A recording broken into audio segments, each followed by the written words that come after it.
Now, how does all this dialogue relate to the theatricality of the play? Yeah. One of the most interesting things about the play is the various forms of theatricality and performance that Chuyinka works with. So we mentioned earlier the fact that drama theater is a multimedia art form that allows him to draw on Nigerian Yoruba traditions, especially around the preparation for the ritual suicide. There are in fact two kinds of ritualistic moments. On the one hand is the preparation for the suicide that involves more or less scripted, partially improvised dialogue between a praise singer and the king's horsemen as they sort of enter this ritualistic mythic space that is supposed to lead to the death of the king's horsemen. But there's a kind of detour that becomes an important moment in the play where before being willing to go through with this suicide, the king's horseman demands one more night of pleasure. He marries a woman from the village, a woman he's not supposed to marry really. Betrothed to someone else, making him a kind of a Gilgamesh figure, Right. this monarch, as it were, who's out of control, abusing the sexual rights of the... Exactly. It's his privilege to do, but it's not really condoned, and it leads to trouble because it, in a sense, weakens his resolve to go through with the ritual suicide. And that's maybe another really crucial difference to the agitprop version of this material. In the agitprop version, the interruption of the ritual happens only through the intervention of the colonial officer.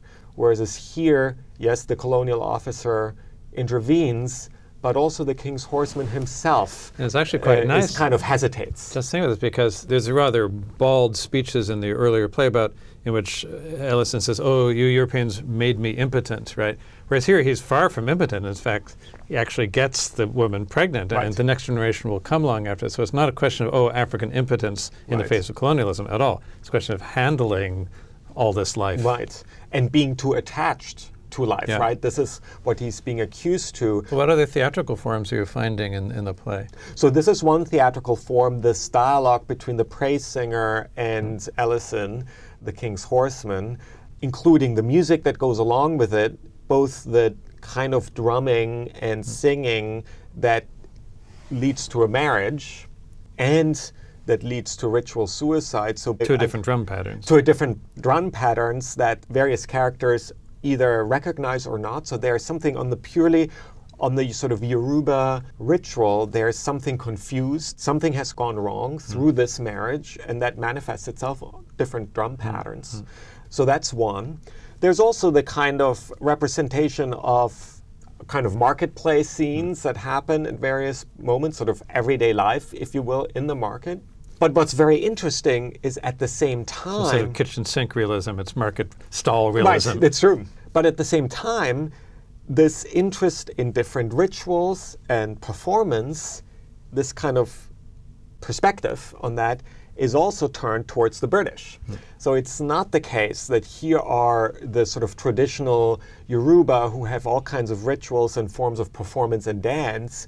No, the British actually have the same level of sometimes very scripted dance and rituals. In the beginning of the second act, we discover the colonial officer and his wife dancing tango. So there's a little tip of the hat to Borges, I'd like to think. Exactly, exactly. You know, they're dancing.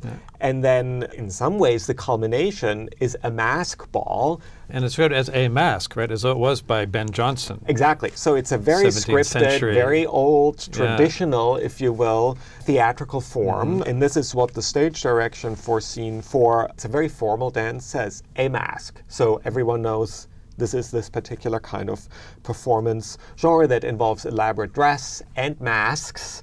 So again, masks is something that doesn't just happen on the part of African dance, but also European dance. And this is what the stage direction reads like. A mask. The front side of the stage is part of a wide corridor around the great hall of the residency, extending beyond vision into the rear and wings. It is redolent of the tawdry decadence of a far-flung but key imperial frontier. I love this kind of stage direction that characterizes this with a kind of nice tone of irony, but very precisely. The couples, in a variety of fancy dress, are arranged around the walls, gazing in the same direction. The guest of honor is about to make an appearance. A portion of the local brass band with its white conductor is just visible. At last, the entrance of royalty. So this is a mask ball. Everyone is dressed up.